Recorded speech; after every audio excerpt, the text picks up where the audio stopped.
Hey, what's up, guys? It's Graph Phoenix back with another video today. Today is, well, it's May 30th for the second time today. There's two videos today.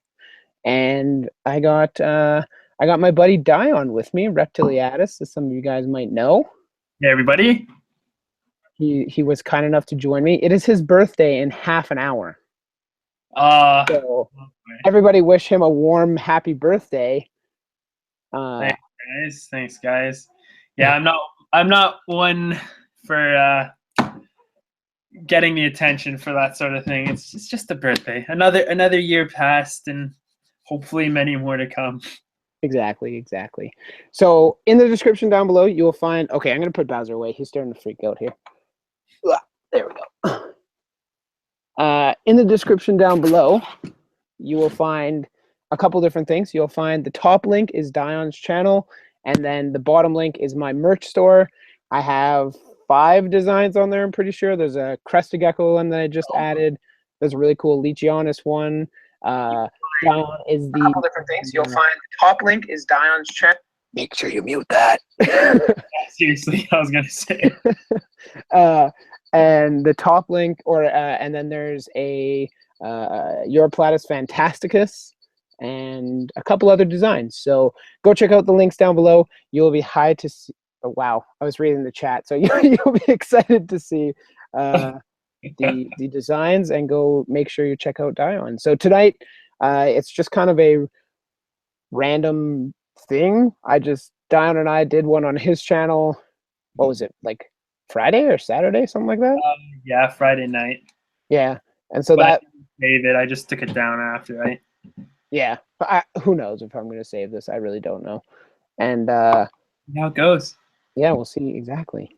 I have no talking points because I wasn't sure this was going to happen. So I think this is just going to be like reading the chat.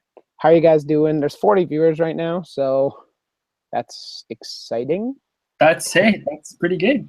Yeah, it's not too shabby. And not too shabby at all. So you guys, I want to see all 40 of you wishing happy birthday to Dion, because I just want to embarrass him as much as I possibly can. And yeah, we'll get this conversation started. How was your day? How was work? Work was good. What was my highlight of the day? Well, we got some painted mantellas in, and they have been doing really good. They've been pretty shy the last little while, but they've been coming out more lately, and they're a lot bolder than some of the gender babies even that we keep at the store. I'm surprised. Those little guys are pretty tough. So is that the Madagascariensis? Is it like red and green and black? Them. Those guys are really nice. These guys are the oh shoot, I can't remember the species name. It's not Baroni or something. I have to remind myself, but I should know this because the reason why I don't is that I assumed it was Madagascariensis coming in. And I'm like, no, these aren't Madagascariensis. They're very similar, but they're not as colorful per se. I mean, their earth tones are beautiful anyways, but like it's a little less orange and more brown on the legs. Nice. They're yeah, nice. those are cool. We had some Madagascariensis at Pisces, but yeah, for some reason, none of those frogs or really anything sells at pet stores like that. It's too niche, I think, for pet stores. That's fair. Yeah, I will see how these guys do. There have been some people showing interest. The thing with species like that is, I mean, if I ever bring something like that into the store, I always make sure I'm trying to sell them in pairs. So I try my best to order them in pairs because that's not the type of animal you want to see go to someone's home like as a single pet. Like they're a little too rare for that. And it's a bit of a crime, really. Yeah, if they get some accidental breeding, that's the goal. Yeah, exactly. There's a bunch of people saying hi. Or happy birthday, everybody. Somebody asks, am I out of school yet? Yes, I am. I finished the 24th of April was my last test. And Dion doesn't go to school. No, not right now. I'm done for now, but we'll see about how that looks in the coming years. Probably going to end up going back for more. Yep. There's never enough school. There's No, always things to learn. You don't need school to learn, kids. It's no. true. Doesn't hurt though. School's good. Few years of zoology under my belt, but now I don't know what's next. Did you say 2 or 3 years? Sorry. 2. That's not bad. No. That's pretty good. Yeah, zoology was fun. I took one class this year first semester of this year, and it was challenging, but it was really fun. It was basically the lab test where you have 3 minutes a station and you have to answer like X amount of questions about some random sample, like, oh, what family is this? Like, and you had to spell it right. So the first one was from like all species of fish and amphibians. And then the second one was reptiles, birds, and mammals. So it was pretty crazy. It was like, oh yeah, you have to know all this. Go. Yeah, there's a lot of taxonomy and like, I don't know, like just everything's very meticulous isn't the word, but let's just say there's a crap ton of memorization that has to be done. Oh yeah. Yeah. I like to call it understanding. Oh, my apologies. No, it's just straight like last minute memorization. Let's be real. Yeah. And then the next year comes by, you're like, what was that again? No. Yep. Exactly. But then again, I think that applies to most of university. Yeah, university seems to be, I mean, there's always some things that you learn and you got down, but I'd say at least like 75% of it is just memorize the day before, take the test, forget it after. Yeah. It's more about the skills that you learn and not so much about the knowledge. I mean, I'm half joking, but I think a lot of people can agree that there's some wisdom in these jokes, or some truth to them, I guess. Yeah, there's definitely truth to them. Like, take TIG out a bunch. Yeah, I was gonna say people clearly want you to take TIG out. The lights aren't off yet, but I'm sure she'll come out right as the lights go out. So as you can see, all the lights around me are slowly shutting off. So I'm gonna get progressively more yellow. College was my first time I actually enjoyed school. Yeah, Kelsey, I mean, it's great. You meet a lot of good people and you meet a lot of good friends. It's just tough because it's so much stress. It's so much extra money. It's a lot of work. And most of those classes, let's face it, you're never going to use. Like some of them, I guess not a lot, but several classes you won't use at all, like electives and stuff. Mm-hmm. Like, when am I really going to actually need to apply Greek and Roman studies? Hey, I mean, it really depends what you're doing, right? I mean, oh yeah, very true. Your program, I guess that's why it's your elective. But I've taken some electives I really enjoyed, like plants and human use. It was sort of like I guess you could say it was like a botany course, but it was a little less scientific. But it was really fascinating just to learn about, like, we went through anything from psychedelics to food, herbs and spices, medicinal plants, and has nothing to do really with what I'm studying, but it's a super interesting course too. Yeah, there's been a couple courses I've really liked. I really like anthropology, but the primate anthropology, not the society anthropology. Yeah. So stuff that's like basically zoology or ecology. Essentially, yeah, it's basically that. It's the ones that I've taken so far were like the intro, so it was an introduction to human evolution and primates. Then the next one I took was all about primates. It was primate behavior, so it was just like everything to know about primates, all the different groups, all the different names, like everything. There's family structure, Catarrhini, and all that jazz. Yep. Yeah, I love that course. Or I don't know if it's the same one we took, but yeah, probably pretty similar. I loved it. It was so cool. And then what would have been my other one? Oh yeah, and then I took human evolution, and that was like, it's cool. I like it. It was fun. So obviously it depends on the person whether you believe that or not. But no, I mean, if you're taking the class, hopefully you do. Yeah. No, it's a sick. I think it's definitely a fascinating subject, and primates are really fascinating too.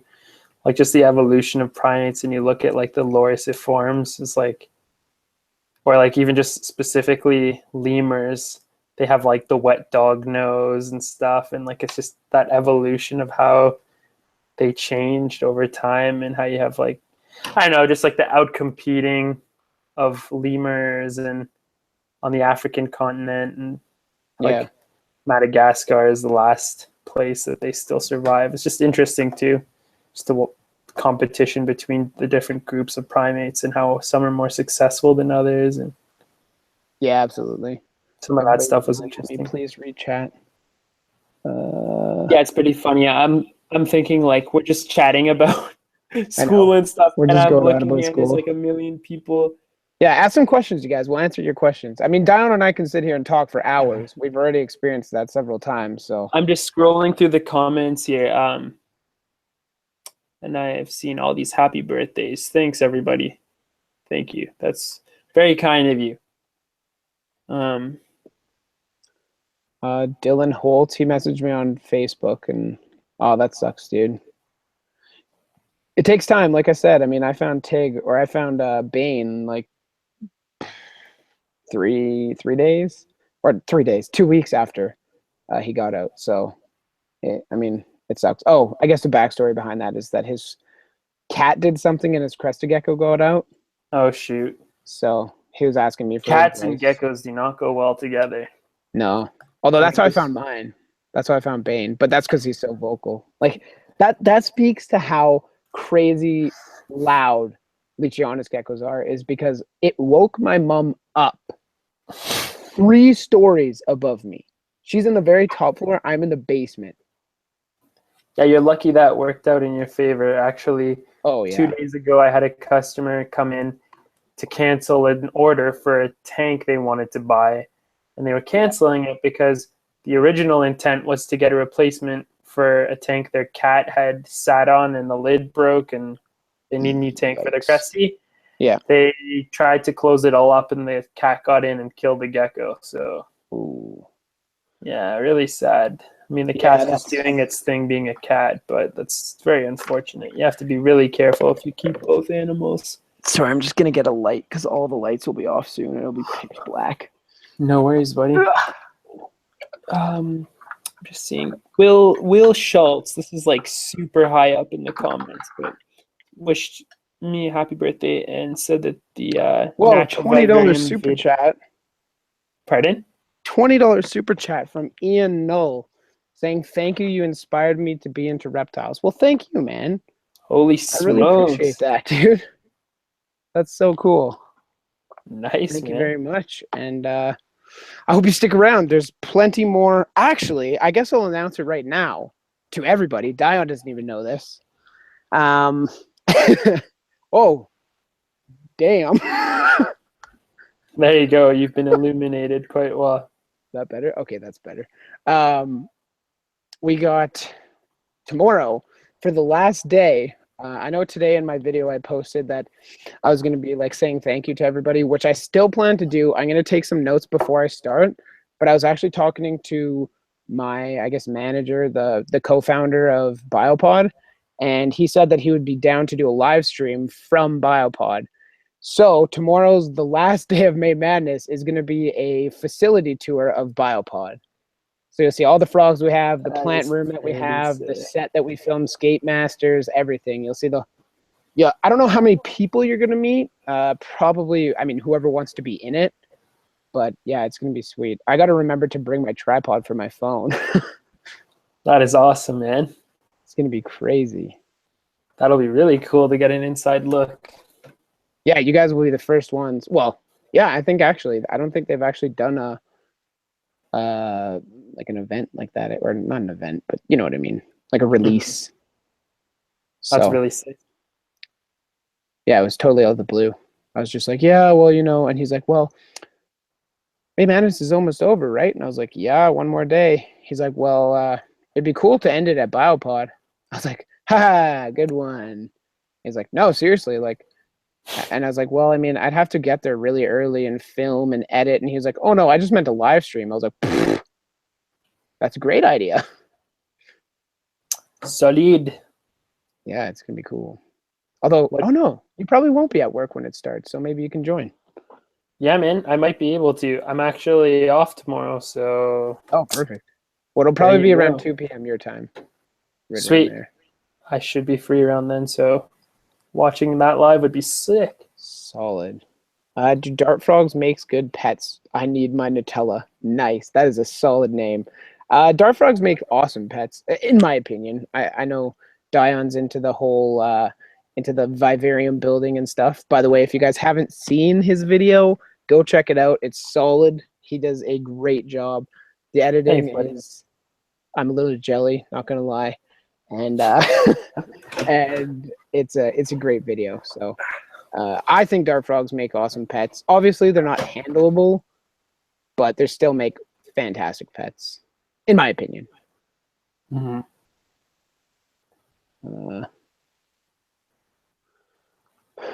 Well, I'm just seeing Lil Owner 96. I don't know if I said that right.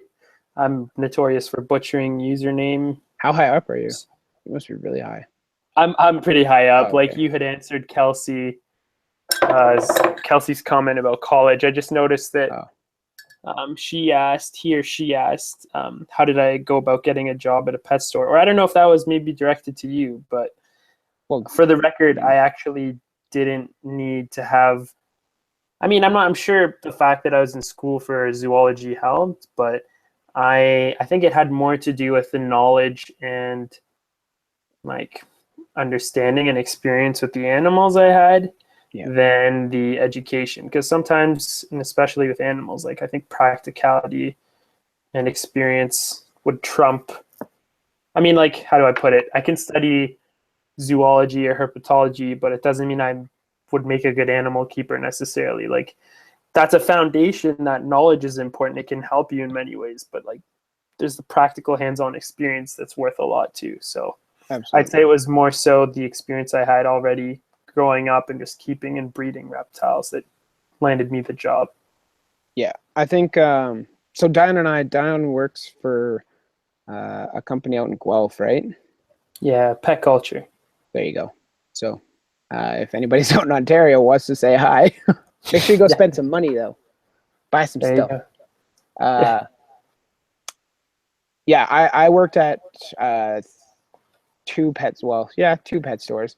I got my first job when I was 15, almost 16, working at Petland.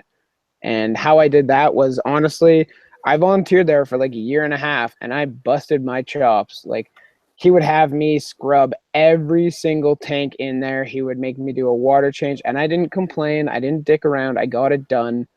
And out of the 3 volunteers that were there around the same time I did, or I was there, sorry, I'm just gonna, one sec. Out of the three volunteers that was there when I was there, I was the only one that ended up getting a job. So, and it came down to straight, hey, he went to my reptile manager. He said, hey, is this kid good? He said, yes, he does everything. Like, he knows stuff. He's good for the job. And I got the job. That's as easy as it is. There you go. So it's all about hard work, you guys. Yep. Oh, by the way, hi, Kyle Puffer. I don't know if you saw that. Is there any other option? So there's, I think they're talking about Biopod right now. I might be able to get Tom on tomorrow morning and see if he can answer any of your questions. Right now, I can only talk about what's been released. So we have distributors in Australia now. We have the UK. We have Eastern Canada, and we are working on the States and Western Canada. So out east, if you're in Canada, it is Pet Save. They're a wholesaler. They sell to, I'm pretty sure they sell to you guys, right, Dion? Mm-hmm. You're saying? I know we deal with them. Yeah, so I know a lot of places like PetSmart, Petland, that kind of thing. I know they deal with them as well. That's kind of where they'll end up. In the UK, I can't remember our distributor's name. And same thing in Oz. The Australia one was just released like yesterday, so my laptop bringing it up. No, it's not too bad. Yeah. So that answers that question. Let's keep reading here. We need a distributor. Oh, don't worry. There will be one. There's a couple things going on right now, so we're just trying to figure that out, and there will be. Don't worry. David G. Was that what you addressed earlier? I don't know. I'm losing track of the comments, but David G said something about my video and when I was foaming the background. No, I didn't see that. Oh. I was just saying that was awesome. The editing of how it looked like the foam was hitting the camera. Yeah, thanks, man. That was fun to film. Believe it or not, I filmed that whole video with my iPhone. A lot of people don't believe it, but yeah, like that whole video was filmed with my iPhone 6S. So if you have a 6S, you can do the same thing. Yeah. So there you go. And so go ahead. No, you go. I was just gonna say, last time Dion and I were on his channel, he told me that he filmed everything with his iPhone. I was like, get the hell out of here. No way, but it's true. Yeah. I'm still on the hunt for a good camera. If you watch any like fairly popular reptile/animal accounts on YouTube, odds are you see me commenting saying, "Great work, awesome video. May I ask what camera you use to film it?" I've been doing that a lot in the last 2 days just to kind of build an idea on what camera I want to invest in. But yeah, David G, filming that scene was a lot of fun. I mean, like, it sounds kind of silly, but I never once got help for that whole video. I was doing everything on my own. So I recall I was holding the phone like vertically at the bottom of the tank and trying to be so careful not to spray foam the lens because I was like freaking out. Like, spray foam is not going to come off if it touches the phone. Wait, and was it not on the other side of the glass? No, it was in the tank right in front of the phone. That is ballsy. Yeah, right when it got to a certain distance, I cut the scene, but what I did is I just put in like it looked like it was going dark, right? So it gave the effect that it just make the whole thing go black. That's what I did there. It was fun. It's a fun little thing. I'm fidgeting around so much and it's not very comfortable, so my bad. I'm just sitting like in the little chair in my room. I'm in a little rocking computer chair. Like, are you at your parents' house or your house? I'm at my parents' house, yeah. Otherwise, I'd bring some animals out too. I was hoping that was going to be the case. No, not this time. David Joe showing some friends at LOL Reptile. They thought you actually got foam on the lens. Nice. David, are you from LOL? That's cool. Been on the hunt. Yeah, there's a couple of people looking for good cameras. I think that, like, Don, you do a really good job at making your content look, I guess, not iPhone quality. I don't know how you do it, but it doesn't look like you're just standing there. I think you do voiceovers though, don't you? For most of it. Oh yeah. Yeah, and I think that helps a lot. Believe me, on the spot, I can't sound that like systematic and know what I'm talking about. Like, yeah, everything is voiceovers. Like, yeah, most of it. That's clever. I think. Hey, what's up, Eric? Thanks for joining the stream. With this baby right here. Ooh, the Yeti. See, I guess chat too. I've been thinking of starting up a podcast. And I know you should get a blue mic. I don't know what mic I want to get. Like, there's a couple different mics that I'm looking at, and can't go wrong with a blue Yeti. They're pretty solid. Yeah.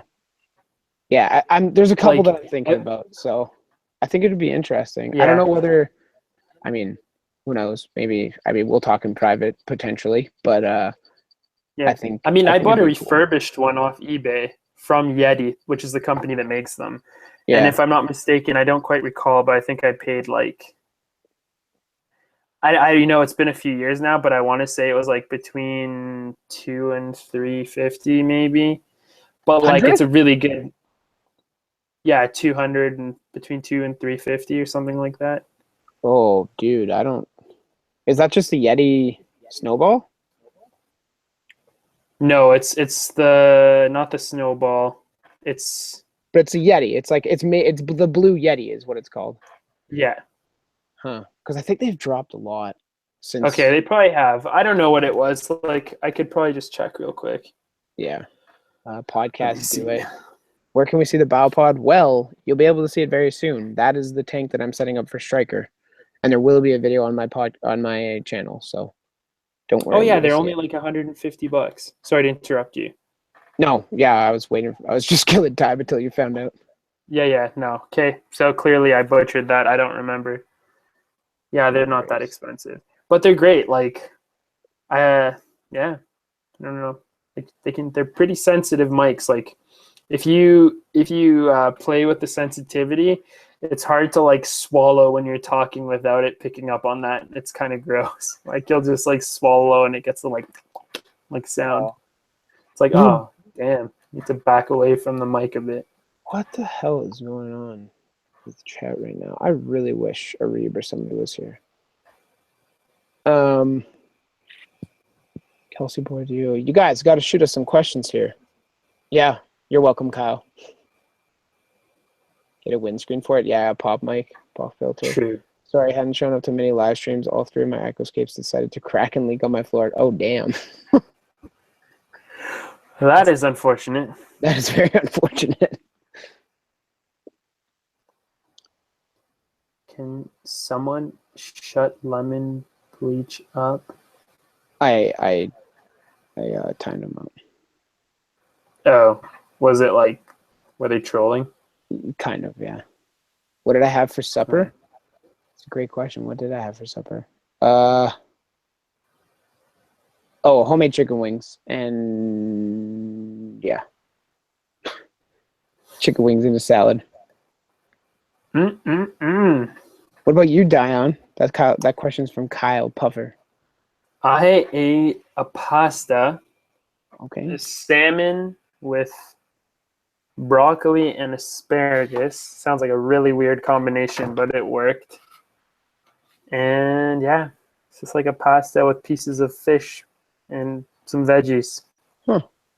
And like, what kind of, was there a sauce or was it, I assume it wasn't just plain There noodles. was, but I don't really know what it was. It wasn't like, it wasn't a very prominent feature, surprisingly. It's kind of like, I don't know, like a Alfredo kind of thing, I would say. Okay, yeah. Something like that. How many frogs do I have? I have 5, 8. I think there's still 9 in there, or I think there's still 4 in there. So 12. And then, I guess I have this little guy too. He actually needs to be moved out into frogdom. I kind of want to open this, but I don't really want to. This is a Lucamellus froglet. He's got a little bit of his stubby tail left, you can see there, but he's fully out and breathing air, so I'll have to get him into a grow out tank right away. But I hadn't cleaned it because I'm using that right here. That tank right there is what I'm probably going to use for him. So I don't know if that's going to work or not, but I might even just find one of those like big deli containers and put him in there for a little while.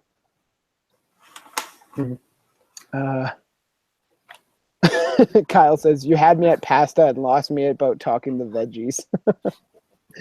Hey, veggies are important. David, okay, Kyle I can Moyer. say for my... Go ahead.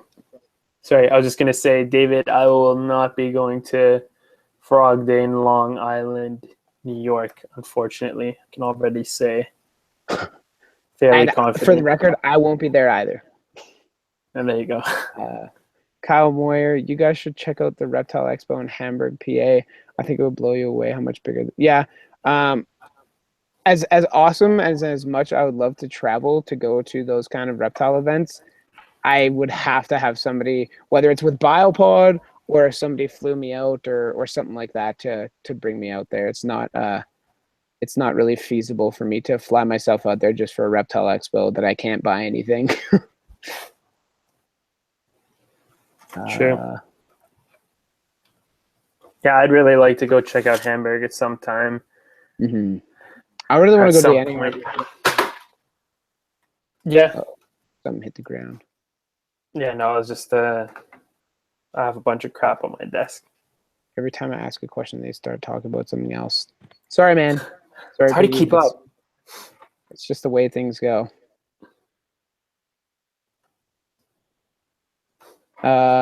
Eric asked, am I going to the orchid show? Yes, I'll be there definitely Sunday, picking up a bunch of orchids for myself and Biopod. And then I don't know if I'm going to go Saturday or not. I would love to, just to get like the first pick of all the orchids. But, you know, I don't know if I'm going to be able to go both days, unfortunately. Dang, Mike, you would go nuts at Frog Day. Hey, well, when somebody decides to fly me out, I will film it and I'll have a great time. Until then, I will watch from afar and wish I was there. There you go. What subjects will I talk about on a podcast? Well, it depends who I'm able to bring on. I mean, it would be more planned out than this here. This was just kind of like a, are you ready? Yes. Are you ready? Almost. Okay, let's get ready. Like, and that would do this. Yeah, exactly. That would just spitballing. But I would hope to have on. I'd probably have on. Well, I mean, Dion would definitely be somebody that I'd be interested in having on. Sure. Reptile Edge, Keith from Reptiles R Us. If I could, I would shoot for John Courtney Smith from Arcadia Reptiles because, I mean, I'm friends with him on Facebook, so I could just shoot him a message. Oh, okay. I'd love to have. I'd love to have Bill Strand on from the Chameleon Breeder podcast. Like, obviously, those are crazy ambitious goals, but I mean, it's good to have goals, right, kids?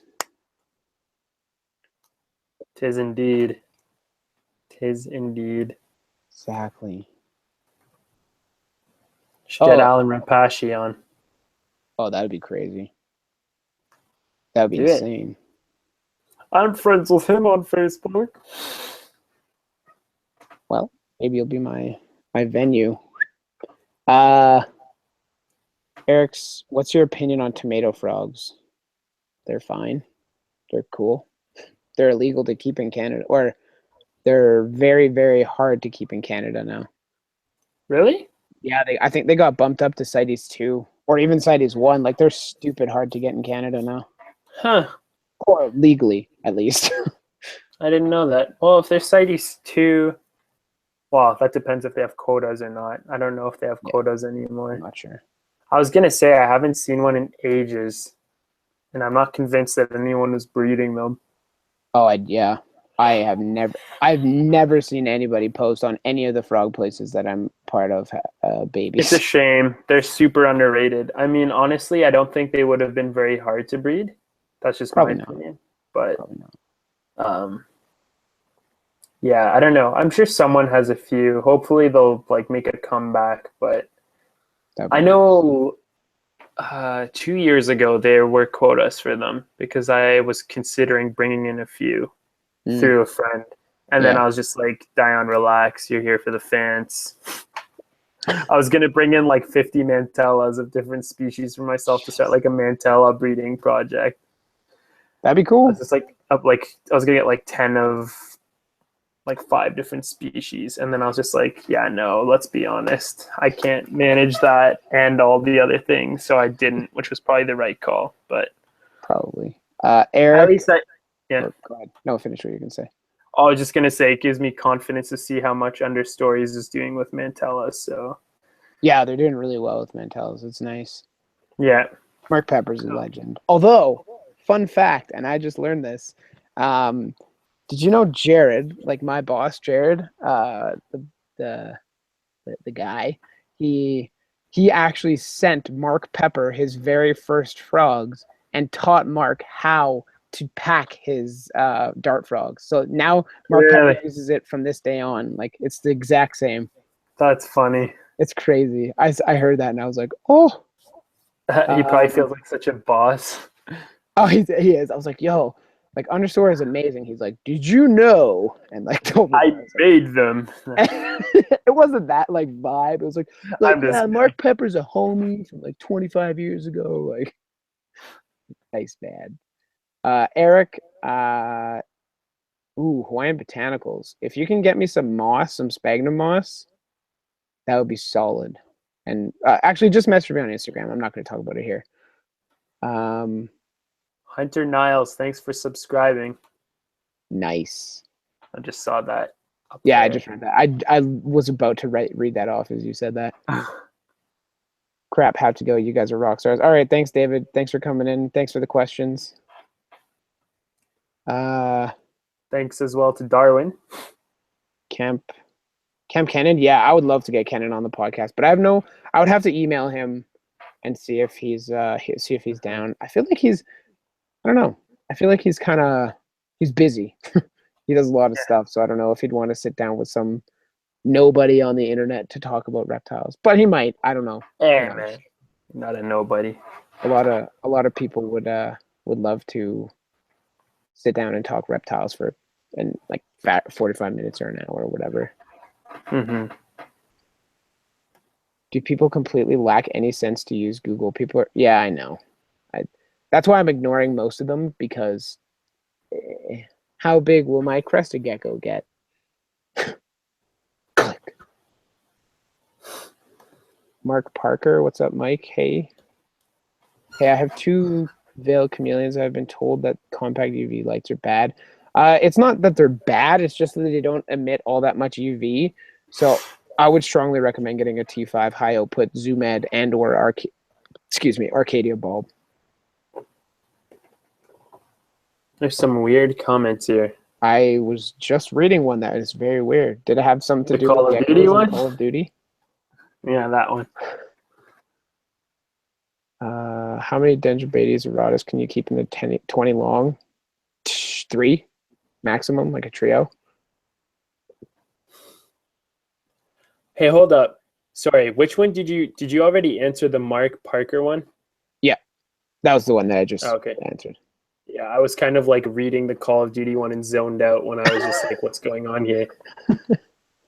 What did you say about the compact bulbs? Wow, you were totally in another world. I was in another world. I was in a Call of Duty being played by Frog's world and just like, what is this person thinking? And then I guess as a result, I wasn't thinking. I just said it's not that they're bad. It's just that T5s are better and produce a more full spectrum and also last a lot longer. So true. Yeah. Like even or go ahead. No, you go. I was just gonna say, like, if you guys the T8s, even though the T8 10.0 UVB is T8 10.0, so yeah, it's getting 10.0 UV radiation, 10% UVB of the bulb that's emitted. So because that's 10.0 on a T8, which is less bright than a T5, when you buy a T5 high output bulb and you put that on top of the tank and it's still 10.0 or 10% of the light emitted is UVB waves, then there's actually more UV coming off that light because the light is brighter in general. So that's the difference between the two. And then compact fluorescents really don't do a heck of a lot for UV. I know as soon as I'm having a new cage built for the Ackie monitors, and I'm going to be putting in probably 2 T5 10.0 UVBs, and I'm going to be switching over Kai as well to the Chameleon to 10.0 or to UVB T5s. I think the other thing about those compact bulbs, though, is that a few years ago there actually was like a big issue with them. Like they had, I don't know if focal points is the right way to put it, but like they weren't designed properly initially. And so there were a lot of issues where there'd just be like a very focused point of UVB, or like the spectrums were screwed up, that it was like creating these very concentrated amounts of light or UVB emissions. And it was actually like there were chameleons, if I recall specifically, the chameleon community was saying like, don't use these bulbs, like they blind the animals, and a lot of like bearded dragons as well. But I know for a fact that those issues had been like corrected since. Yeah. But everything you were saying about them sounds right to me. I just know that there were some serious issues when compact bulbs first came out. Sorry, specifically UVB compact bulbs, but those issues have been resolved. It's just that a lot of the negative stigma around them still kind of lags around, and I think that maybe that's something Mark might have read up, and I still see that even in our store. Like people are like, oh, like I don't want to use the compacts, like they'll blind my lizards. Like actually, like they fixed that now. Mm-hmm. See, I heard that even about tortoises too. I think, Yeah, I'm I sure don't know if it's anything. actually tortoises specifically, but I think that's still a thing where you actually shouldn't buy the compact coils for tortoises. You should have the T5s just because of something in the way that their eyes are made up. I'm totally speaking without researching right now, so just throwing that out there for anybody that's taking this as fact. It's not. That's just what I heard when I was looking into tortoises and stuff.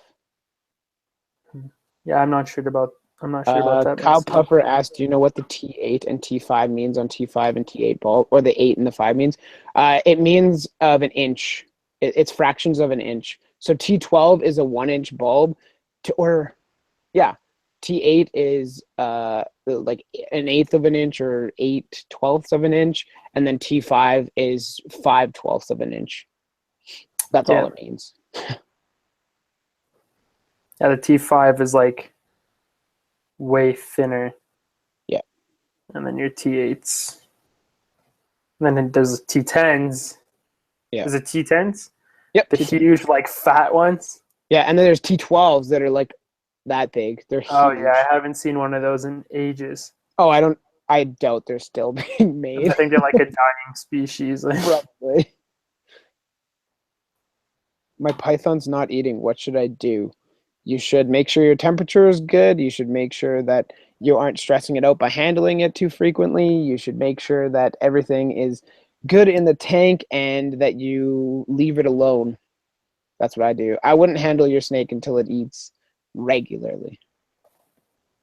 Also to add, I assume, but is that a ball python? Because I guess they're also notorious for just going on hunger strikes or food strikes for months. Yep. The good old ball pythons. Yep. It's the pet rock that's not a rock. Yep, pretty much. It's a pet rock that you have to feed and provide heat for. Yeah. Well, you only feed it when it'll eat. Oh, it is 1/8 of an inch. Okay, there you go. It's 1/8 of an inch. Oh, yeah, I guess that makes sense because T8 is an inch wide. Okay, yeah. That's true. That makes sense. Yeah. Sorry about my crazy yawn. It is 12:12 a.m. I'm allowed to be tired. Guess what, guys? That means it's Dion's birthday. Happy birthday in the chat! Oh, my God. Thanks, buddy. Appreciate it. Have you ever thought about getting a beardy? I'm not even going to answer that question. What, is that a no? No, I'm curious. No, I haven't. Beardies have never interested me at all. Like, not even. Beardies are legit, man. I mean, I don't know if I'd ever own one again, but like they're pretty legit. I mean, they're cool, but if I'm going to dedicate sense. a 4x2x2 to an animal, it's not going to be to a bearded dragon. Like that's just me. I have a strong stance. Yeah, there goes the chat erupting and happy birthdays. Yeah, thanks, guys. Thanks, everybody. Thanks, Kyle. How do I say that? Bjorn Oslo? Bjorn also. Yeah. Oh my God, Bjorn. My bad. His name's Eric. Sorry. You can just call him Eric. I don't know why his name is Bjorn on this. Chromes, Piggy Powers, Hunter, Candace, MG, Kelsey. There's so many of you. Thank you, everyone.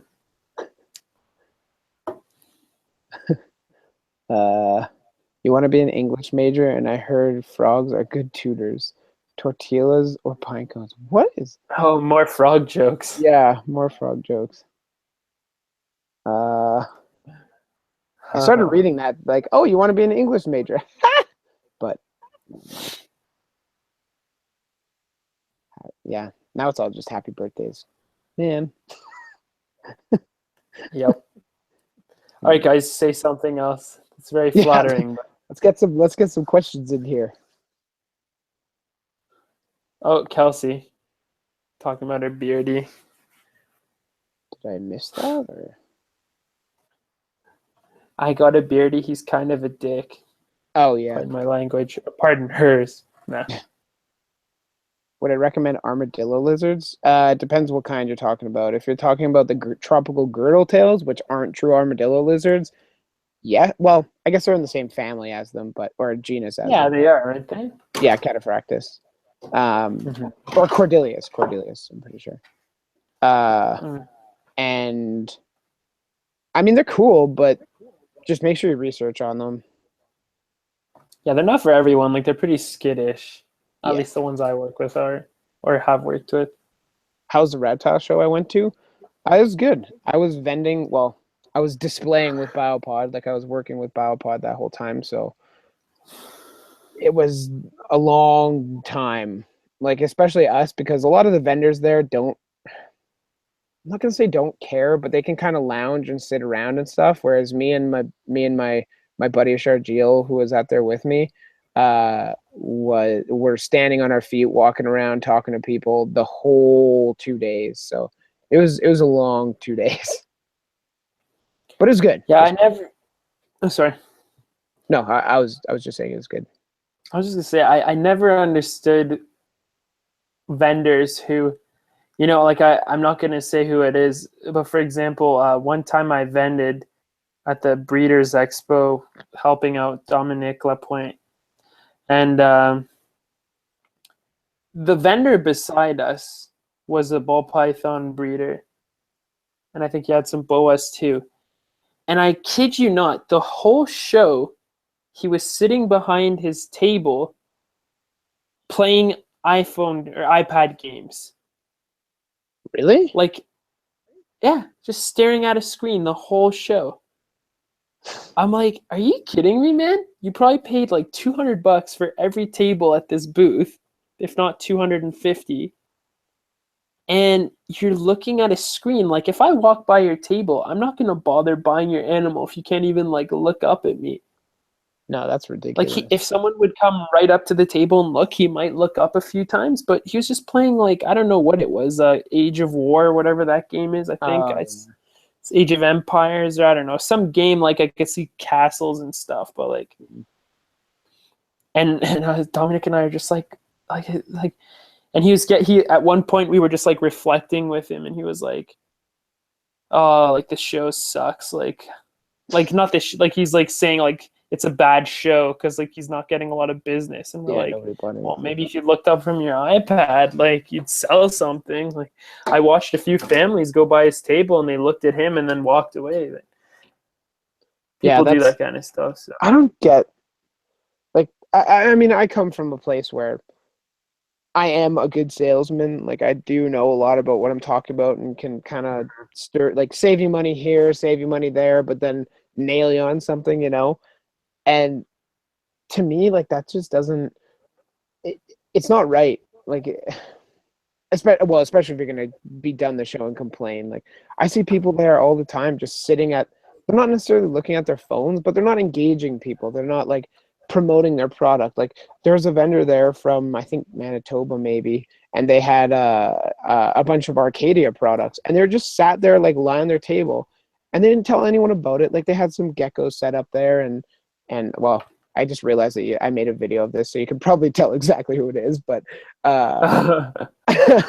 but they weren't like pushing their products or anything. They weren't saying like, oh hey, have you ever heard of Arcadia, let me tell you about them, like that kind of thing. It was just them sitting behind their booths, like just sitting there, like totally not paying attention and stuff. It's like, you guys, come on, like get up there, ask people, like, hey, how's it going? Like, what are you looking for? but I'm a very people person. I understand not everybody, especially in the reptile community, is like that. No, So yeah, that's fair. There's a lot to consider. I mean, who knows? They could have been tired, but like this individual that I'm talking about, like, and I'm not saying they're always like that. It's just it was a random experience. I was just kind of surprised. Like you put so much time and money into that. Like, do something with that time. Don't just sit there and play a game. Like, well, you might as well have stayed home, right? Like, yeah, that's incredible. anyways, these things happen. I think in any Um, industry. okay, I told or 00J that I'd answer his question. So he says, "Is your veiled chameleon aggressive? Would you suggest getting a panther chameleon instead of a veiled since they are more docile?" So, um, my personal opinion is that veileds can be fine, but they're definitely, of the two species, they're definitely more likely to be aggressive. However, I strongly believe that chameleons should just be a display animal. I wasn't of that belief before I started listening to the Chameleon Breeder podcast, but learning even more about chameleons is just kind of teaching me that, like, yeah, they really should just be left alone and seen as a display animal. Obviously, with large chameleons like that, they will tolerate handling. It's just, I mean, it's not the greatest for them. Not necessarily Mm-hmm. saying that. The stress can induce parasite load overdose. Stress can induce a lot of things in a lot of animals. So that's why I say maybe not the best idea, but yeah, maybe if you have more to add. I guess I didn't really answer the question. Well, yeah, No, I'd say you answered more or less. Like, I agree. I never, for example, at the pet store, whenever we're selling any species of chameleon, people, one of the first questions they always ask is like, can I hold it? Or like, are they friendly for me to handle? And honestly, whether or not they have a placid disposition, like I find some animals, maybe females in particular, tend to be a little calmer. But regardless, like I always tell people straight up, if your intention is to handle the animal, I don't recommend a chameleon for you because these animals don't handle well. Like they yeah. don't handle handling well. You see what I did there? Like Mm. it's just not. It's whether it's stress or like they're very defensive. It's not. Yeah, it's not the type of animal you buy to hold. And then some people are like, oh, well, mine doesn't mind. But half the time it's just because they're climbing up your arm and they don't realize it's an arm. And once they do, they'll like start flaring up and like leaning in towards it and like freaking out. It's not worth it. Yeah, you have the anomaly animal. Like I knew someone with a panther chameleon. It was pretty chill. Like you could pick him up and he'd walk around, but you can tell like they're walking on hot coals the whole time. They're looking around like crazy. Like they're watching your hands move up towards them, and they're so hesitant to move on to the next arm. Like Absolutely, it's yeah. not worth it. Like who are you doing it for? Yourself or them, right? Well, I don't know. I think we were talking. We talked about the Chameleon Breeder podcast, and I know you listen to it, but you're not like up to date kind of thing. No, I haven't listened to it once yet. Yeah, I'm familiar with it because I think they have an Instagram, Yeah, they but do. I haven't actually listened to it yet. Oh man, you just crushed my soul. Okay, well, never mind. I'll talk about it without Dion being able to relate. Uh, one of the like importers from Madagascar and stuff, keeps anywhere between like 200 chameleons and like 700 at the most when babies are popping and stuff. And he's one of the breeders that, like, that's his job, that's what he does. He goes through, he spends the time with the animals, that kind of thing. And he doesn't hold, he says maybe one or two will be kind of sitting there and like asking to come out. Like even Rango, my old chameleon, loved to come out. Like he would sit there and scratch the top of his cage until I opened it and he could come out and kind of sit there and look around. Even if I wasn't holding him, he just liked to be out. And so those are those anomalies. There's always exceptions to every rule. There's always people going to break Mhm. every rule, right? And there's your odds. Literally like one, well, what, 0.0002% or something like that. Like, Yeah, I wouldn't say it's high. And but then there are also people that'll say, "Oh, well, like I'll buy a baby and then I'll raise it to be friendly." But it doesn't work like that. At least not in my experience. I've raised a few panthers and they might start off like a little hissy and like chill, but I find that it's almost like a puberty thing that over time they just get back to how they're supposed to be, if you will. So, so there's a It's couple not worth questions it. here. One from Alan Ramirez. He says, Mike Tatula, what is your favorite type of ball python? Like spider ball, pied? Oh, the Mystic Potion Extravaganza ball python. I'm sure that exists. I know Mystic Potion exists. I'm sure there's something like that. But no, I don't know enough about ball python morphs. I'm not a... I mean, I'm just going to say it. I really just don't care. Like, I don't follow morphs. I don't know. Leopard gecko morphs, even crested gecko morphs. It's like, I think Tig's a partial pinstripe harlequin.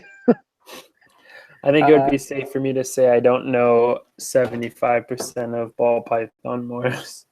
Oh, yeah. Considering how many there are now, and you have like triple gene, like.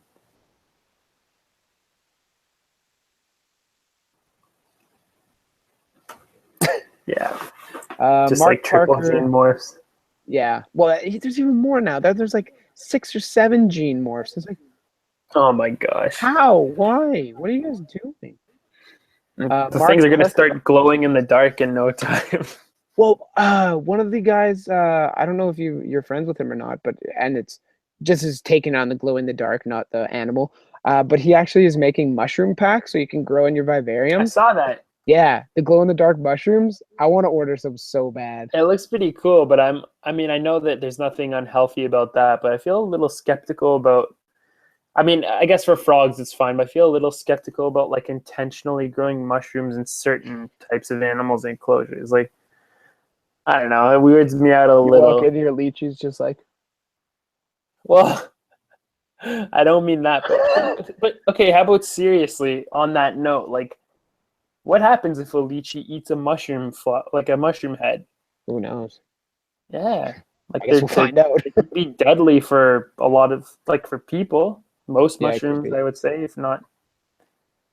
So I don't know. It's a little sketchy to me. I have had mushrooms grow in my fence tanks, and some of them, like, they erupt from the soil so fast that, like, by the time you notice it, there's already just a pile of spores all over the soil again. So I know for a fact that, like, no harm has come to my animals from them, but still. But you never know. That's the problem. Yeah. Mark Parker asks, I don't know if I would intentionally add them. Yeah. Mark Parker asks, I've been having an issue with my crickets dying a lot. I have a big bin that I put them in, give them plenty of places to hide. Do you have any advice? I'll start off by, what are you feeding them? How often are you feeding them? And are they getting water and heat? If you can answer those, we'll be able to answer your question. And now I'm way backed up on chat, so I'm going to go all the way down to the bottom here. Yeah. Also, Mark, you should go watch my most recent video that I posted today. And at the end of the video, you should vote in the poll for the cricket video. I'm pretty sure the room tour is winning by like tenfold, but every vote counts. If you want the cricket video, that's basically, it's going to answer a bunch of stuff and just have a bunch of cool tips that keep your crickets alive longer and how to deal with them and just common situations that people have to deal with when it comes to crickets. So you can give that video a vote if you want to see that come first. But I actually never said when I was going to tally the votes or make a decision, but if it's winning by that much, I don't think there's much competition. Yeah, no. Come on, we all want the room tour. Yeah. Everybody does want the room tour. I have the pitchforks and the fire over there, so. All right, man, bring it out. Come at me, bro. Hey, June 1st, mine will be going up. Ah, very good. Oops. Go away, ad. Sorry, guys. Copyright, please. For those of you who... I'm just curious. I wanted to see. Oh, you're checking the poll. Yeah. It's like, what are you doing? Yeah, I know. So I'm not just like, yeah, this is boring. I'm just because they're watching something else. No. Yeah, the room tour is rocking at 50%. How to deal with crickets at 16, and then the My Living Leafs, which is going to be like basically a room tour, but just specifically focused on the leaf tails is at like 33 or something. So Nice. Okay, so I'm going to ask you a question. How long, and I kind of know the answer, but how long does it take you and how often to take care? Oh, here. No, I'm going to start with a different one. How many animals do you have? How long does it take you to take care of them? And how often do you have to feed and look after them? can I answer with one answer? No. I don't know. No. Okay, so I'm just getting comfortable here. So the amount of animals I have is always fluctuating, quite frankly. And some people are gonna say, what kind of a fruit doesn't know how many animals he has? Honestly, like every week things change. Like I have babies hatching all the time. I have eggs, which, well, I don't count those as animals until they actually hatch. But then I'm selling animals, trading. So the fair thing to say is I have, I think, between 80 and 100 animals. I said 80 before, but I don't think I was counting like the fact that I have like a bunch of uh, panther geckos that recently hatched, and I picked up another pair of tokays, so I'm at 4. And Really? When did you pick up another pair of tokays? well, it was one of the original. You already knew about them, but like I hadn't really. The point is that like I always just said 80 as the number, and I was just like, you know what? I haven't really accounted for that, even though it was a little while ago. So yeah, I would say probably around 100 geckos. Wow. But yeah, so 100 geckos. How many? Oh, what you got? Sorry, I heard Bane hopping around and that freaked me out. And then what was your next question was how long does it take to feed everyone? Yeah, like how long does it take? Like, how often do you do maintenance of any kind, feeding, watering, whatever, and how long does that take? Sorry, I'm just seeing what this memo guy is saying. New setups are not so interesting. Thanks for tuning in, Kyle. Nice of you to join. I appreciate it. I'll hook you. I'm working on t-shirts for Canada distribution, so it's a little cheaper. So, yeah, we'll talk. Don't worry. Okay, so anyway, so to answer that question, oops. Yeah, it kind of depends. So some people will feed a collection, like they'll divide the collection up into, I guess, like, you know, in half, and then do like half of it on one day and half on the other. But I Okay. find that I usually just feed everybody on one day, and so that tends to make it take, like, honestly, anywhere from 2 to 3 hours on average. Damn. And one of the things that takes the most time is But you like tongue feeding. feed though, don't you?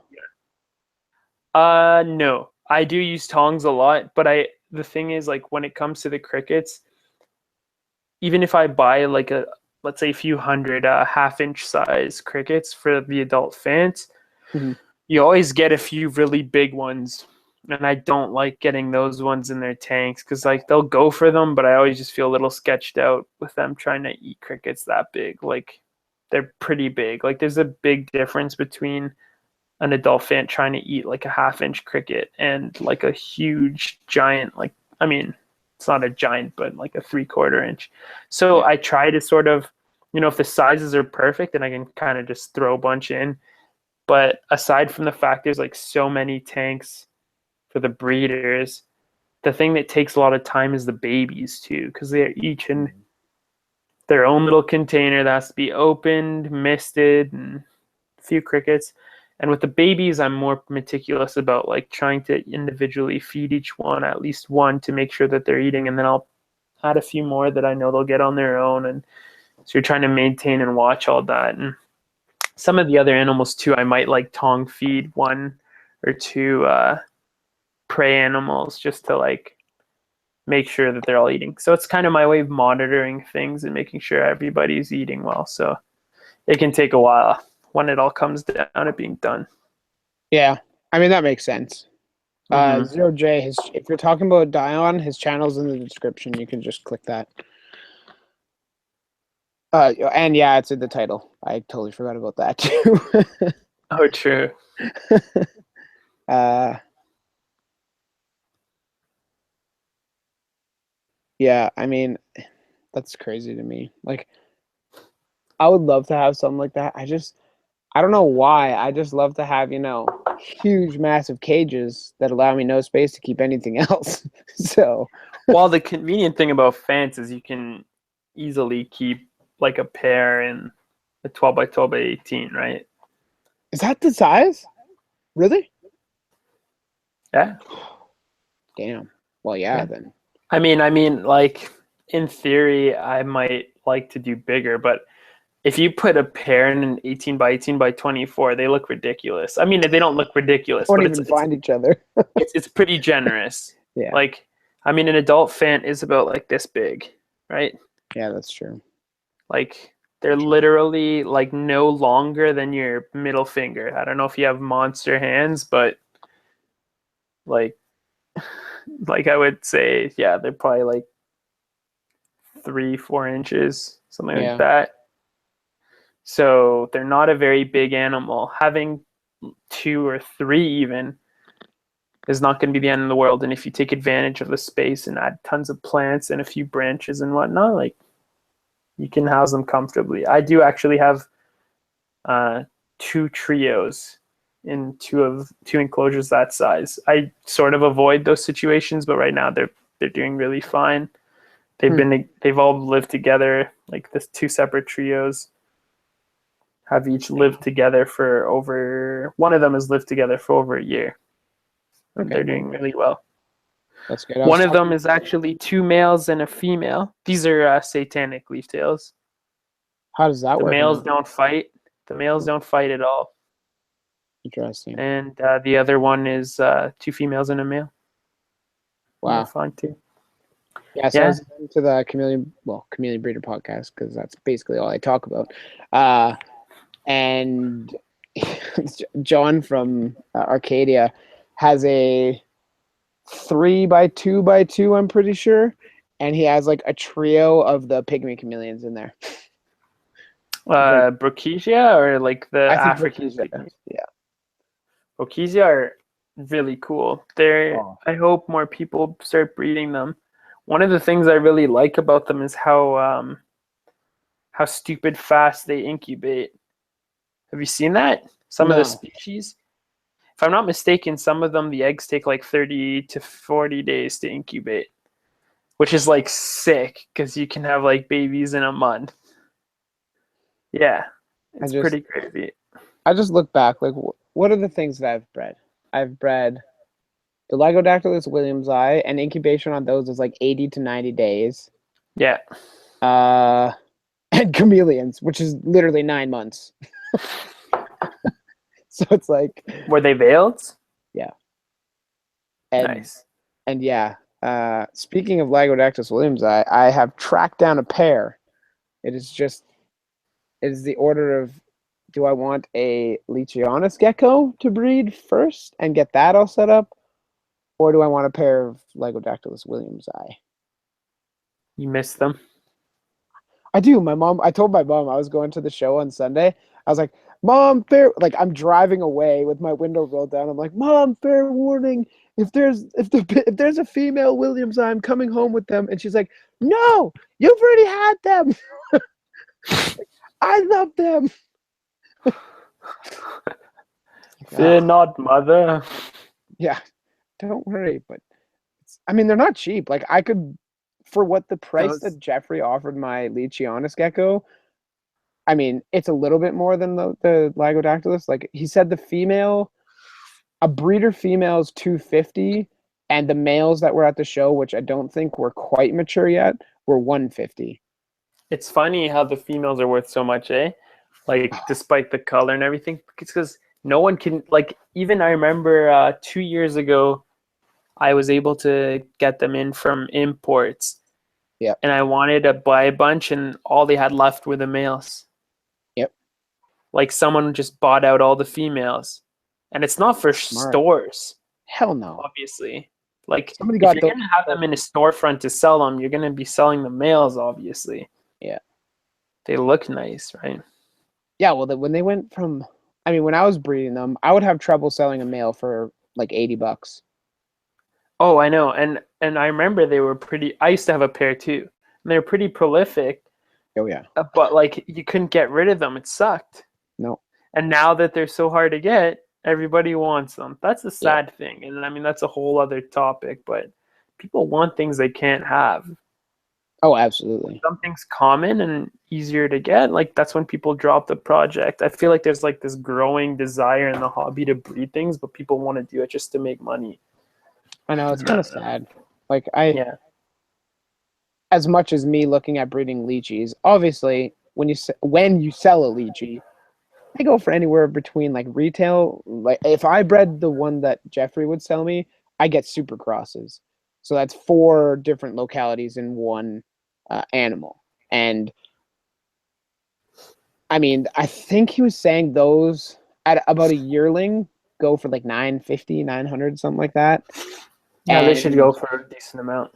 yeah, and then as they get older, it just gets more expensive, right? So Yeah.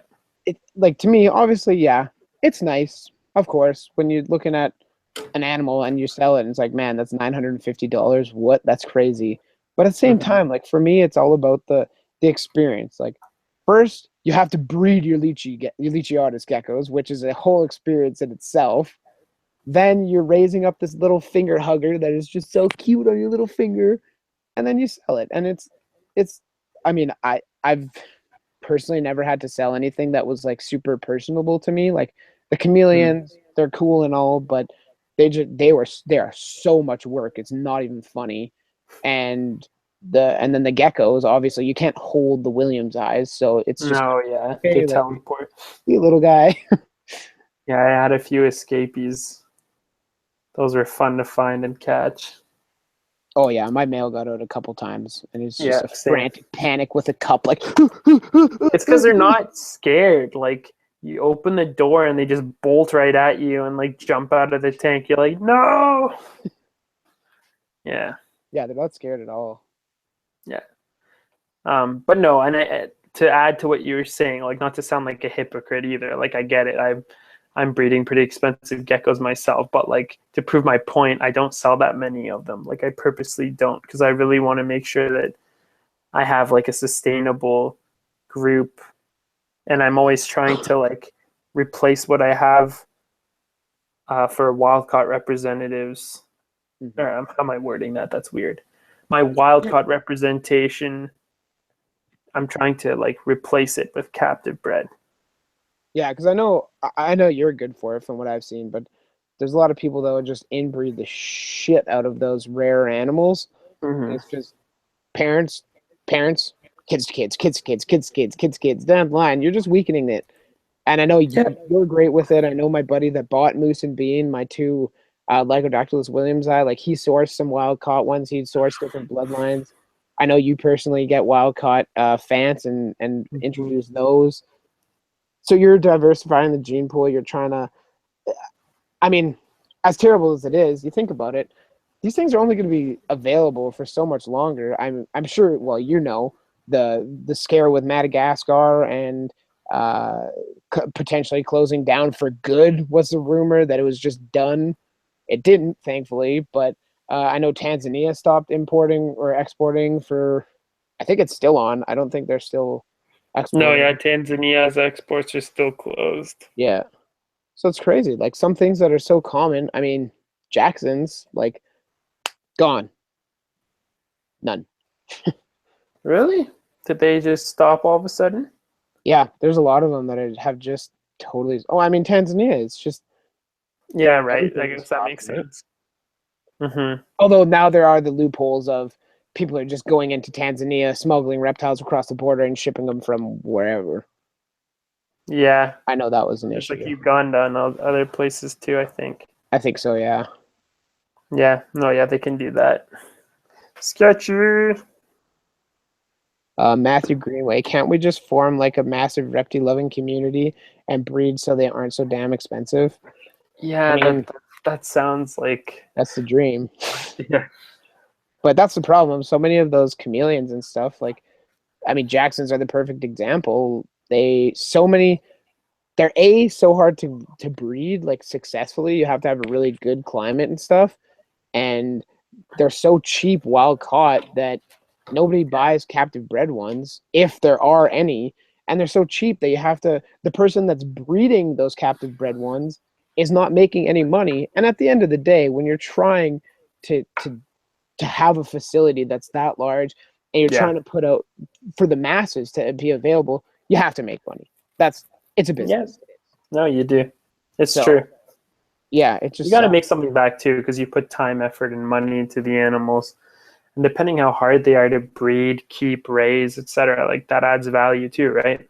Absolutely, yeah. Lychees are a prime example of that as well. Mm-hmm. Well, I know. I was talking to the gecko, the gecko tree. Wow, totally spaced on that one. I was talking to the gecko tree. I was talking to Heather, and about breeding lychees because I was potentially getting a female. So I was like, "Hey, what's this all about?" And she's like, "Honestly, it sucks because you're taking pets, animals that you would literally die for, and you're throwing them together, hoping that you don't come in the next day and see a dead gecko on the floor, or two dead geckos, or two Yeah, mangled geckos that are, like, it's that's so also why sketchy." you just not like I wouldn't stuff like that though. I'm just like the hell with that. I'm not risking it. I'll just stay up and watch with like a little flashlight. I'm not And gonna go to bed and chance it. that's what I'm gonna do. Everything's in my room, so Yeah. from what I've heard, they can be quite quite loud. Yeah. And Honestly though, like island locales, not like I always find it weird when that's like the saying, because frankly speaking, they're all island locales, but you know what I mean, instead of content. that's Like island localities are, I find, a lot easier to breed than like the yates or like grand terraforms. Like, I kid you not. So my crosses that I produce, the Bayonnaise cross, Mhm. literally were the product of one attempt. The first time I put them together, Jabba, my male, literally just walked up to Leela and bred with her. Wow. And then they were just sleeping side by side. So either I just got insanely lucky, which is possible, quite possible. But people say like island localities aren't too bad. There. I have heard that too, yeah. Mm-hmm. Let's talk to chat a little bit here. There's still 32 people. That's not bad. I'd expect Yeah. a lot less. Yeah. I'm not sure how much longer I'm gonna be able to stick around because it's almost 1 already. You call it. I'll end it when Yeah. you're done, because that's fine. Let's see if there's like a pressing question here. Piggy is spamming. Herman's tortoise, Russian tortoise, or crested gecko. Please answer. My mom just agreed to a pet, and I want to make the right choice. I'm gonna make probably the answer that you're definitely not looking for, but that is the truth.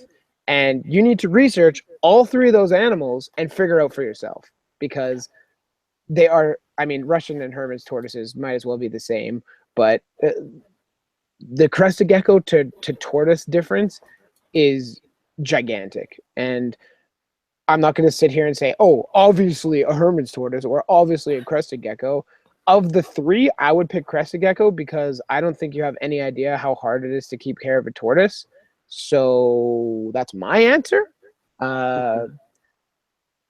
Dion, feel free to chime in. Well, with the Russian tortoises, don't they need a winter cooling, or is that only necessary for breeding?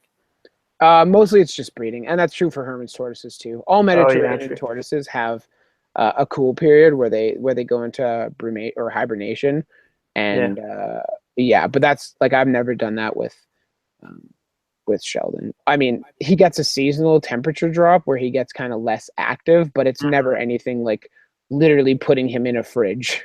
Mm-hmm.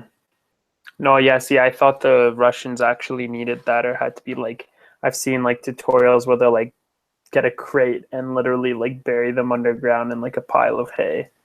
What? I have like a French reptile keeping book or something, and it's like a crate, and they prepare them in it, and it like goes in the ground or something. It was weird. I don't know how to explain it, but it was just like insulated, and then they just like take them out of the yard again after like a month or two. I have to find it. I'll show you. Yeah, that would be. It was something like that. Can I do a house tour? No, there's nothing other in my house that's interesting other than my room. Is it okay to buy a chameleon as my first reptile? My brother has a leopard gecko and said he'd help me. That means nothing. As much as your brother can. Yeah, I'm full savage right now, but I'm just being honest with you guys. Like, I'm not going to sugarcoat anything. That doesn't mean anything. Just because he has a leopard gecko does not mean he knows how to keep care of a chameleon. Mm-hmm. Personally, I wouldn't recommend a chameleon as a first reptile pet. Mind you, you can. I always say, like, yes, everybody has the potential to keep one successfully as their first reptile, but they're not very forgiving animals. So one husbandry error, the animal might already have like kidney failure before you can resolve the issue, you know? If it was like you didn't keep it hydrated enough, it could already be too late. Or yeah, like they're susceptible to metabolic bone disease because they grow so fast. Like, I don't know, there's a million things. Like, it's just not a it's not an animal that's gonna bounce back if you screw up. So you need to make sure that you know everything down pat before you get into them. That's my opinion. I agree. Just my opinion. Tortoises and chameleons especially, like, tortoises are the masters of hiding sickness until it's far too late. Like, yeah, it's incredible how long they'll hide like an RI or whatever, and then all of a sudden, like, you'll wake up one morning, you'll see bubbles in the nose, you come in after school, it's dead. Like, yikes. it's crazy. Well, that's just it too. Like, reptiles in general, they're incredible at, it's like you were saying Arcadia's motto is like not just about like surviving, but like thriving or whatever.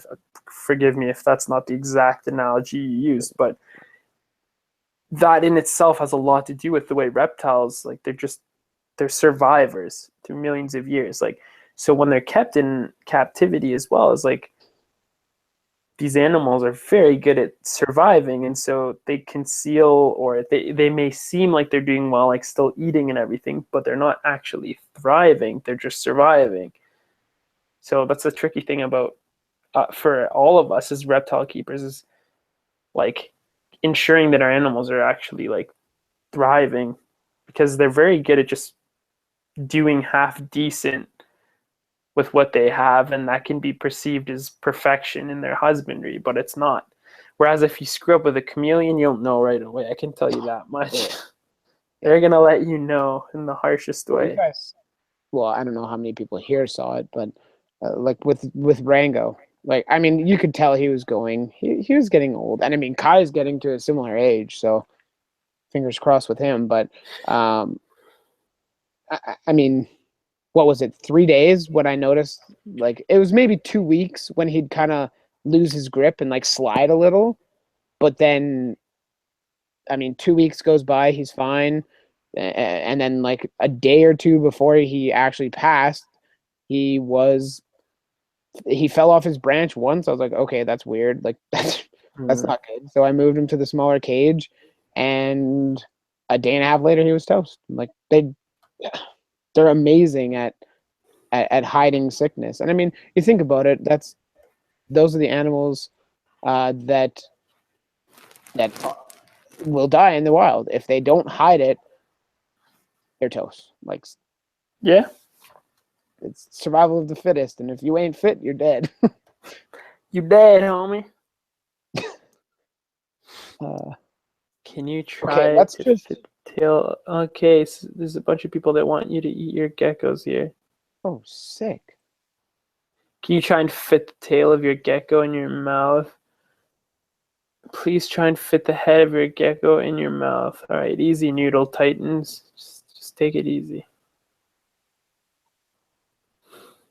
Sayonara, homie.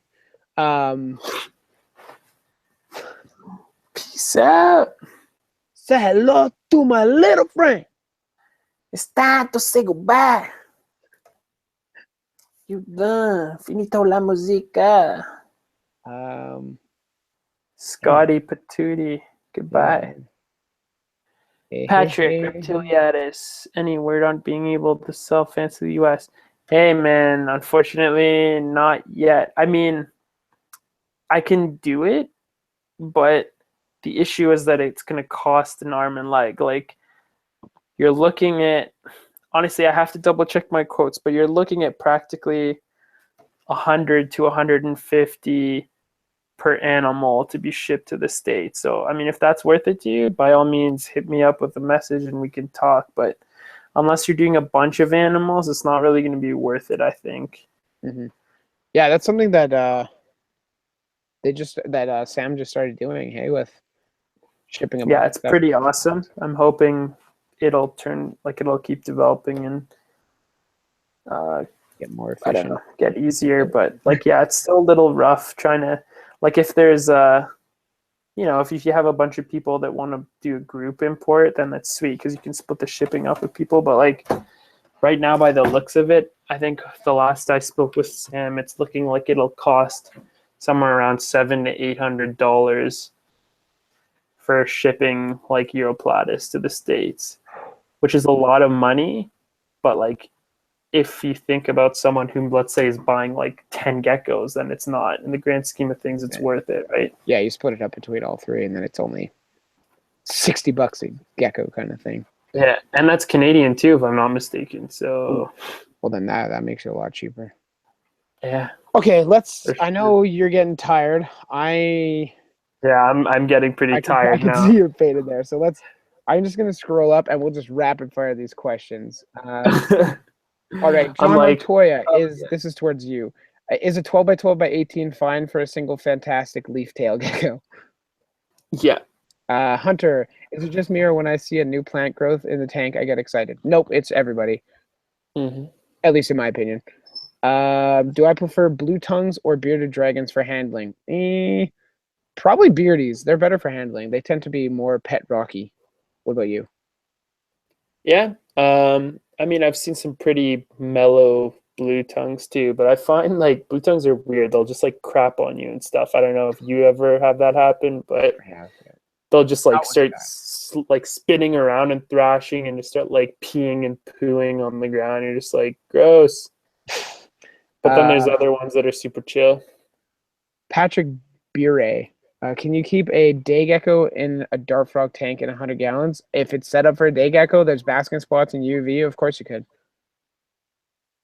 Depending on the day gecko. If it's like a Phelsuma grandis and it could eat your gecko or your dart frogs, might not be the best idea. Not saying that it would do it. It's just inherent risk in that. Yeah.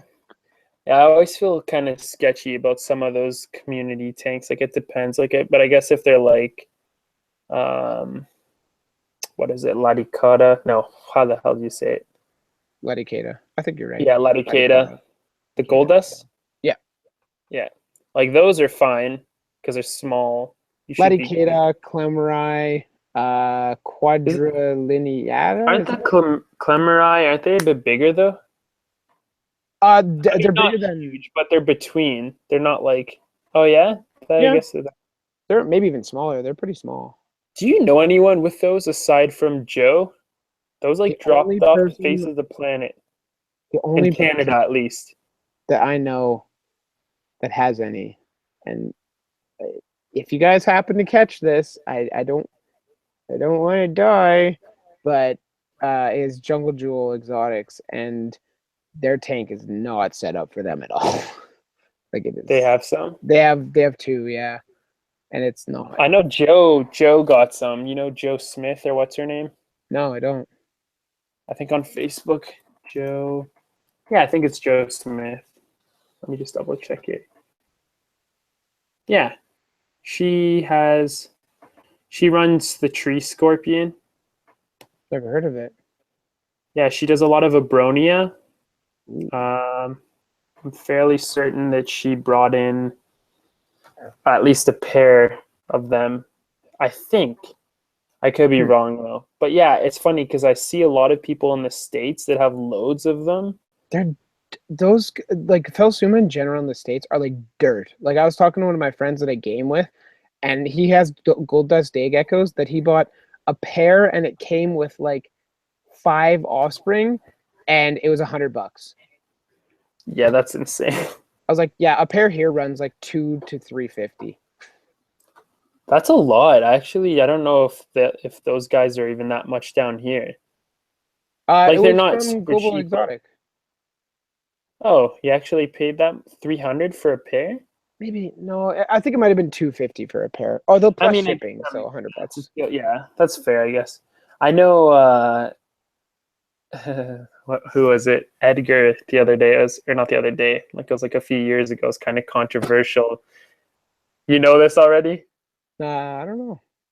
Oh, you're laughing. I was I like, laughed at your like, oh, the other day. Wait, hold on, 2 years ago. yeah. No, I'm so used to saying the other day, but no, it was a few years ago. I was like at a reptile show because he imports, right? So he said like if someone brings me a coffee and a donut, I'll give them a pair of gold dust or something like that.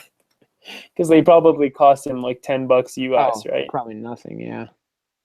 So Okay. Kyle Moyer, have either of you made a Desert Bioactive terrarium? I am going to be making that for Striker. So very there you soon go.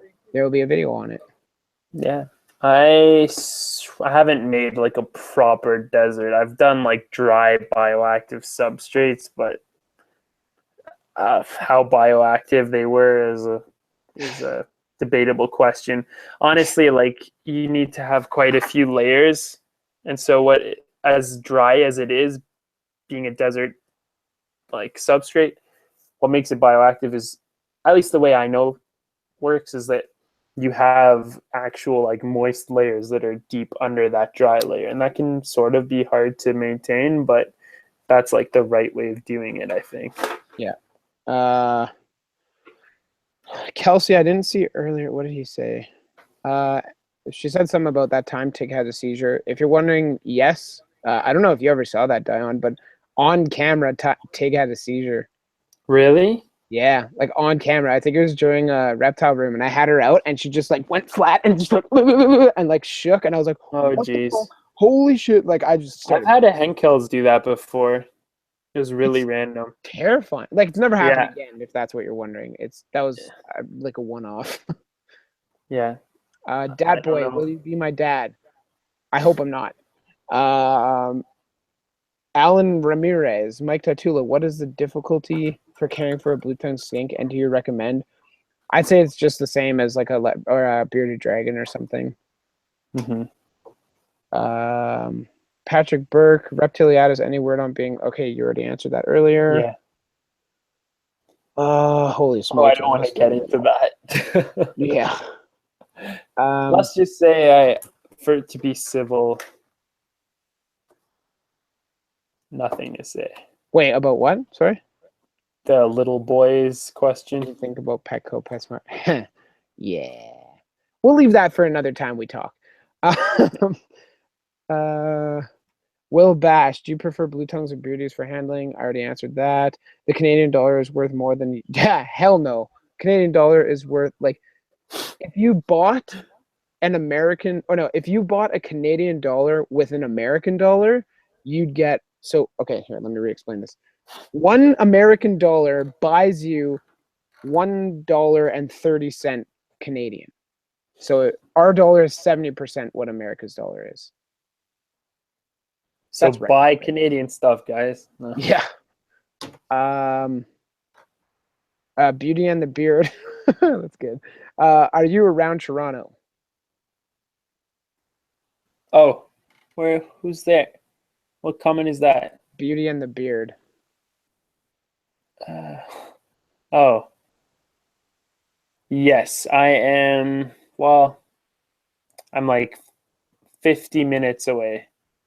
So, ish. I Yeah, am I'm near like Guelph. 20-hour drive. Guelph.